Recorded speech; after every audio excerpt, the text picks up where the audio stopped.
No no, তুমি এখানে খেলছিলে, এখানে খেলো, এখানে খেলো, এই এখানে এখানে, এই যে এই যে এই যে এই যে এই যে এই যে উল্টে গেল, উল্টে গেল। রাগ খালি ওর, খালি রাগ ওর।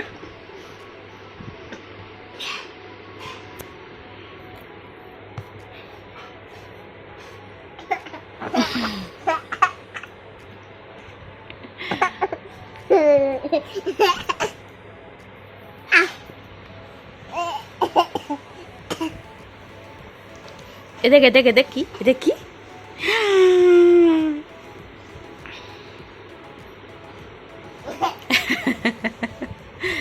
চুলগুলো কি করতেছে।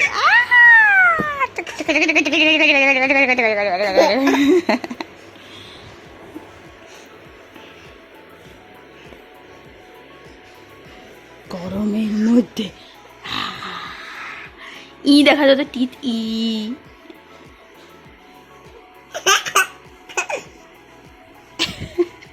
আবার চলো, গুড মর্নিং,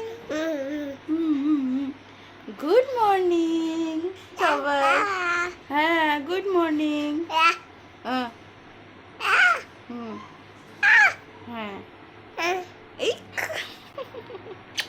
বলে হাই, হাই সবাই, হাই, ইয়ে হাই, হাই।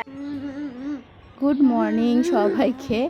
আমাদের সকালটা রোজই এইভাবেই শুরু হয়, এনাকে দিয়েই শুরু হয়। এখন আমাদের সবারই সকাল, মানে আমার, শ্লোকের, ওর বাবার, বান্টির, সবার সকালটা এখন ওকে দেখে, ওর সাথে খেলু করে আমাদের স্টার্টিং হয়। তো আজকেও যথারীতি তাই হয়েছে। এবং এই যে শুরু হয়ে গেল, ঘুম থেকে উঠে উঠে একদম ফুল চার্জ। আর এগুলো হচ্ছে ওর বুকস। অনেকেই ভাববে ও তো এখন এত ছোট, হয়তো কথাও বলতে পারে না, এখনই বুকস। বাট অ্যাকচুয়ালি এগুলো ওকে পড়াশোনা বলতে জাস্ট ওকে চেনানো, বার্ডস, অ্যানিমেলস, ভেজিটেবলস, এগুলো জাস্ট চেনানো। আর ও অনেক কিছুই দেখাতে পারে ইশারাতে, কোনটা পিজন, কোনটা পেঙ্গুইন, কোনটা ডাক, কালার, ফ্রুটস, তারপরে কিছু কিছু ভেজিটেবলস। আমি রোজ অল্প অল্প করে ওকে এটা দিয়ে বিজি রাখার চেষ্টা করি, যেন ও টিভি বা মোবাইল এসবের থেকে এটা নিয়ে একটু ব্যস্ত থাকে। কারণ শ্লোক যখনই পড়তে বসে না, তখনই ওর বইয়ের প্রতি এত ইন্টারেস্ট বেড়ে যায়। আর ওর বইগুলো নিলে পরেই তো ছিঁড়ে ফেলবে, সেই জন্য আমি এই বুকসগুলো এনেছি, যে এগুলো ছিঁড়তে ওর অসুবিধা হবে না।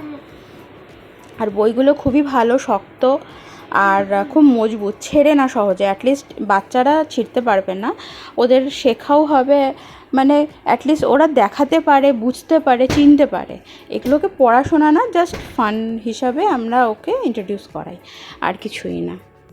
আর এখানে এই যে উনি ওনার পাপি দিয়ে খেলছে, আর এখান থেকে ও বার্ড দেখছে, বার্ড ডাকছে। আজকে যেহেতু মেঘলা ওয়েদার, তো বার্ড অত দেখা যাচ্ছে না, সেই জন্য ও এমনি এখানে লাফালাফি করছে, উঠে ডাকাডাকি করছে, আবার এখানে এসে যেই সেই করছে। আর ওর আমি একটা জিনিস দেখাচ্ছি, এই যে এটা, আর ওই পাশে ওই যে ওটা, এই দুটো ওর মানে ওর করা, এই যে এরকম করে খুঁটে খুঁটে খুঁটে খুঁটে, এখানে কিচ্ছু ছিল না, জাস্ট একটা স্পট ছিল, ওটাকে ও এইভাবে খুঁটে খুঁটে এই অবস্থা ও করেছে। যাই হোক, ওকে এখন আমি রেখে এখন আমি রান্নায় আসলাম, রান্নাও তো করতে হবে। তো রান্নায় আসলাম। আমি আজকে বেশি কিছু করব না, ভাবছি একটু মাছের তেল এনেছিল খুব ফ্রেশ, ওই মাছের তেলের তরকারি করব। তো ওই মাছের তেলেরই তরকারির জন্য আমি এখানে কালো জিরা ফোড়ন দিয়ে একটু পেঁয়াজ হালকা করে ভেজে নিয়েছি। তারপরে আমি ওই পেঁয়াজের মধ্যে তেলটা দিয়ে দিয়েছি। এবার তেলটা একটু ভাজা ভাজা করে নিই, তারপরে আমি ওর মধ্যে একটু আলু আর বেগুন কেটে দিয়ে দিব, যেটা শ্লোক খেতে খুব ভালোবাসে, আলু বেগুন দিয়ে মাছের তেলের তরকারি, সেজন্য আমি আলু বেগুন দিয়েই করি। এটা এমনি করলেও খুব ভালো লাগে গরম ভাতের সঙ্গে, আমার এমনিও ভালো লাগে। একটু ঝাল ঝাল করে বেশি করে কাঁচা লঙ্কা দিয়ে যখন করা হয় গরম ভাতের সঙ্গে, ওটা হলে আর মনে হয় না কিছু লাগে। বাট শ্লোক যেহেতু ভালোবাসে একটু সবজি দিয়ে, তো সেই জন্য আমি সবজি দিয়ে করছি। এখানে আরও সবজি দেওয়া যায়, বাট আমি শুধু বেগুন আর আলুই দিচ্ছি, অল্প করেই করছি, সেই জন্য আলু বেগুন দিয়ে এটা করে ওকে দিব। আর করব শ্লোকের ফেভারিট ভাপা, ওর সর্ষে ভাপা বা পোস্ত দিয়ে ভাপা বা এমনি মশলা দিয়ে ভাপা যে কী ফেভারেট, সেই জন্য ভাবলাম ওর জন্য একটু ভাপাই করে দিই টিফিন বাটিতে। এখানে আমি সর্ষেটাকে সবসময় ছেঁকেই নিই, কারণ অ্যাসিডিটি বা কারোর গ্যাসের প্রবলেম থাকলে ওগুলো আর হয় না। আর আমি সবসময় যখনই সর্ষে দিয়ে ভাপা করি অল্প দই দিয়ে নিই, তাহলে কোনো সমস্যা হয় না অ্যাসিডের বা কিছু। যাদের তোমাদের সমস্যা আছে তোমরা একবার ট্রাই করে দেখতে পারো, টক দই দিয়ে খেয়ে কোনো প্রবলেম হয় না। আর সবসময় ছেঁকে নিও যেন চোচাটা না যায়। আমাদের লাঞ্চ হয়ে গিয়েছে। আজকে আমার বিকেলবেলা কাজ আছে, তো সেজন্য আমরা চলে গিয়েছি ওই বাড়িতে, যে ওই বাড়িতে ওকে রেখে বেদকে রেখে তারপরে আমি বেরিয়ে যাব। তো আমি একটু আগেই চলে গিয়েছিলাম, আর তখনটাই ফোন আসলো যে আমার অ্যাকচুয়ালি 4টা থেকে কাজ ছিল, সেখানে ওরা ফোন করে বললো যে দিদি 6টার সময় আসো, আমাদের একটু দেরি হয়ে গিয়েছে। তো সেই জন্য আমি ভাবলাম যে একটু টাইম আগেই চলে যাই, বাড়িতে একটু টাইম স্পেন্ড করে তারপরে যাব। তো ওখানে যাওয়ার সঙ্গে সঙ্গে এই যে চলে গেছে দাদার সঙ্গে পায়রা খাওয়াতে, বার্ড খাওয়াতে। ও বার্ড খুবই ভালোবাসে, সারাদিন বার্ড বার্ড বার্ড বার্ড করে মাথা খারাপ করে দেয়। আর ওখানে গেলে তো এই টাইমটাতে ও ছাড়েই না, আর বাপিও ওকে নিয়ে যায়। ও ওখানে অনেক বার্ড যেহেতু আসে, বাপি ওখানে পায়রা খাওয়ায়, তো ও খুব খুশি হয় ওখানে দেখে। এই যে ও খাওয়াচ্ছে আর কি হ্যাপি, খুবই হ্যাপি। ও দিবে, কিন্তু আমার ভয় লাগে কি ওটা নিয়ে নিজের মুখে না দিয়ে দেয়, যে বার্ড খাচ্ছে আমিও খাই এই ভেবে না দিয়ে দেয়। সেজন্য আমি মাকে বললাম ওটা ফেলে দাও ওর হাত থেকে, নাহলে ও শিওর মুখে দিয়ে দিবে যে বার্ড খাচ্ছে আমিও খাবো। ওর কোনো গ্যারেন্টি নাই।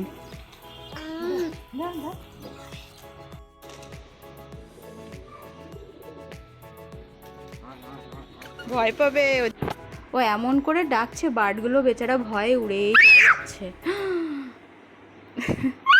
আমরা এখানে এখন বাপির ছাদ বাগানটা ঘুরে ঘুরে দেখছি। এই পাশটা দিয়ে বাপির সব গাছ থাকে, ফুলের গাছ ম্যাক্সিমাম সব এখান দিয়ে থাকে। প্রচুর জবা গাছ, অপরাজিতা গাছ, তারপরে তুলসী গাছ, তুলসী গাছের প্রচুর চারাও হয়েছে।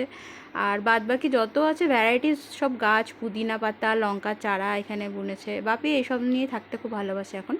তো এখানে যত ফুলের গাছ, এখন ফুলগুলো নেই কারণ উঠিয়ে দিয়েছে। আর ওই যে উনি হেঁটে বেড়াচ্ছে, ওকে ছাড়া খুবই মানে খুবই ডেঞ্জার। ওকে ছাড়লে পরে দৌড়তে থাকে, আর পড়ে গিয়ে আমার খুব ভয় লাগে যে ব্যথা ট্যাথা না পেয়ে যায়।